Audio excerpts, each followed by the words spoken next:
Bonjour à tous, eh bien nous voici, nous sommes jeudi. Et alors jeudi, qu'est-ce qu'il nous est proposé? Il nous est parlé de la compassion du Christ.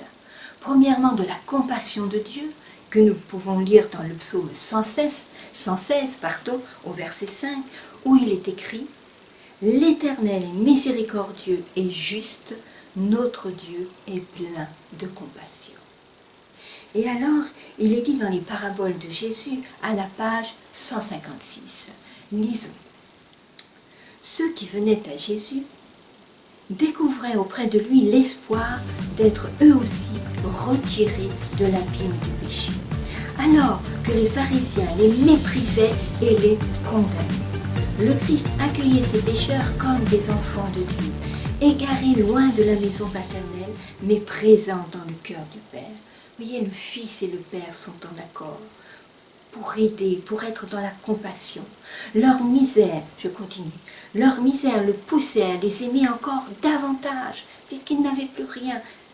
Plus ils étaient éloignés de lui, plus il désirait les ramener à la bergerie, et plus grand était le sacrifice auquel il consentait en leur faveur. Voyez ce regard du Christ, ce regard de Dieu. Vous voyez ce que l'Esprit Saint veut mettre en nous, veut nous aider à être remplis de cette compassion. Comment échanger avec les plus jeunes enfants comme avec les plus grands? Regardez, à côté de moi, vous voyez, il y a le mot compassion. Pourquoi ne pas essayer avec chaque lettre de trouver quelque chose qui va m'aider à mieux comprendre le sens de cette compassion qui devrait être naturelle. Déjà avec le C, vous pouvez trouver d'autres mots. Ça, c'est simplement quelques idées. Je suis sûre que vous allez trouver même mieux que cela. Mais voilà, on peut dire un conseiller. Je suis un conseiller. Je suis un consolateur. Pourquoi? Mais parce que Jésus l'est. Il l'est par excellence. Consolateur, conseiller. Qu'est-ce que ça veut dire? Comment je peux être un consolateur? Comment je peux être un bon conseiller? Pas m'imposer, pas faire ce que moi, il me semble bien, mais agir en fonction de la personne, qui peut peut-être venir d'un autre pays, une autre culture. Avec le haut, c'est une occasion qui nous est donnée. Une occasion d'aider l'autre, une occasion de lui montrer qu'il n'est pas seul. Une occasion aussi de se dire, je viens d'où? J'ai un papa, une maman, ou bien une personne qui s'occupe de moi, mais je viens d'où? J'appartiens au peuple de Dieu. Je suis différent. Qu'est-ce qui peut montrer cette différence? Parce que dans le monde entier, il y a des hommes, des femmes, des enfants, des jeunes qui sont bons. Ah, quelle est la différence?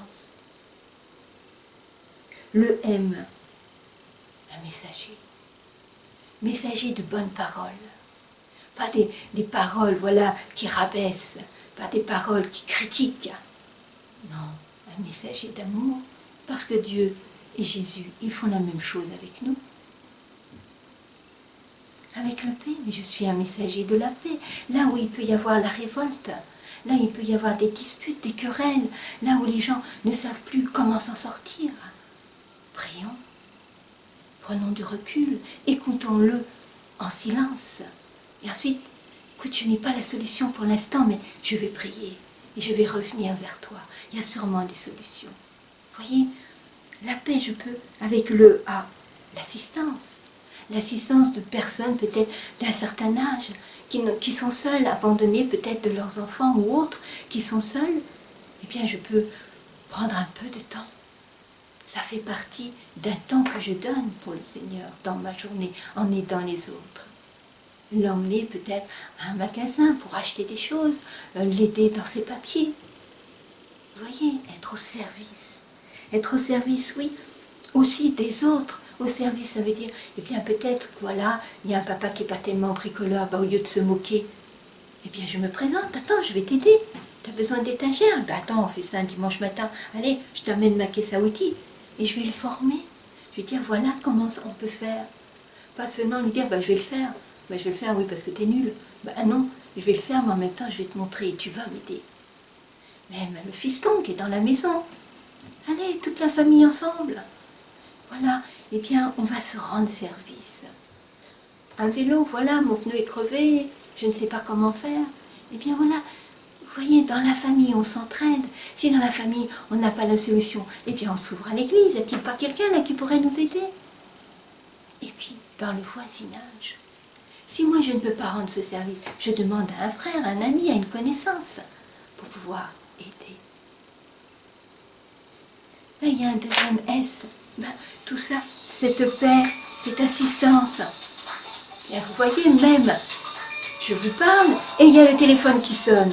C'est la preuve, et bien voilà, que je dois être sûrement utile à quelqu'un, que quelqu'un a besoin de mon aide. Et quand j'aurai fini avec vous, et bien qu'est-ce que je vais faire? Eh bien, je vais appeler, je vais me renseigner, et je vais dire, ben, en quoi je peux aider cette personne? Parce que c'est mon semblable. Et mon semblable, vous avez la lettre qui suit, le I, eh bien, est importante. Il est important parce que c'est son salut qui est en jeu. Et oui, c'est son salut qui est en jeu. Quand je regarde l'autre, je devrais avoir le désir de le sauver. Que ce soit mon enfant, ma femme, mon époux, mes amis, mes collègues, ceux qui m'entourent. Et puis, il y a un O. Eh bien oui, les oubliés. Ceux qui sont rejetés par la société. Et même parfois, nous-mêmes. Allons vers eux. Essayons de réfléchir comment je peux les aider. Et certains d'entre vous le font avec ADRA, avec les distributions de repas, et d'autres vont plus loin. Ils font comme un repas chaque sabbat ou chaque dimanche.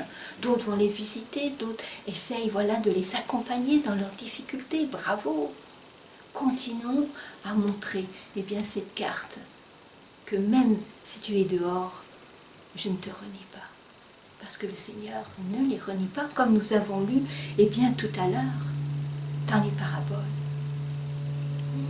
Et vous avez un dernier, le N. Bien, vous voyez, la compassion, elle devrait être naturelle. Elle ne devrait pas être calculée. Ah, si je fais ça, tiens, je vais m'apporter de la notoriété, on va parler de moi et tout ça. Non. À vrai dire, je ne devrais même pas me rendre compte de ce que je fais, tellement que cela doit être naturel. Vous voyez quel partage, excusez-moi d'avoir été un peu long, mais vous pouvez discuter sur ces mots-là. Où est-ce que j'en suis aujourd'hui? Qu'est-ce que je pourrais faire pour m'améliorer? Trouvez des idées les uns et les autres. Encouragez-vous, prenez du temps. Et même si ce soir vous n'avez pas le temps de tout faire, eh bien gardez une partie pour demain. Et j'en suis sûre, des bonnes choses vont remonter. D'ailleurs, il nous est demandé aujourd'hui de prier. De prier, et bien voilà, pour 2 pays. Déjà, il nous est demandé eh bien, de prier pour l'église du Windhoek en Namibie, qui essaie depuis 10 ans de recevoir l'approbation, l'autorisation d'acheter un terrain pour construire une église. Dans nos prières, demandons cela. Seigneur, qu'il y ait des solutions, qu'il y ait une porte qui s'ouvre, parce que rien n'est impossible au Seigneur. Et puis il nous est demandé de prier pour un pays, la Suède, et particulièrement pour une boulangerie adventiste de Grana, qui demande eh bien, que ces personnes qui viennent dans la boulangerie ou même dans cette distribution du pain qu'ils font pendant ce confinement, eh bien, ils puissent témoigner de leur amour pour Dieu. Ce sont des bons sujets de prière. Alors je vous dis, eh bien à la prochaine fois. À bientôt et au revoir.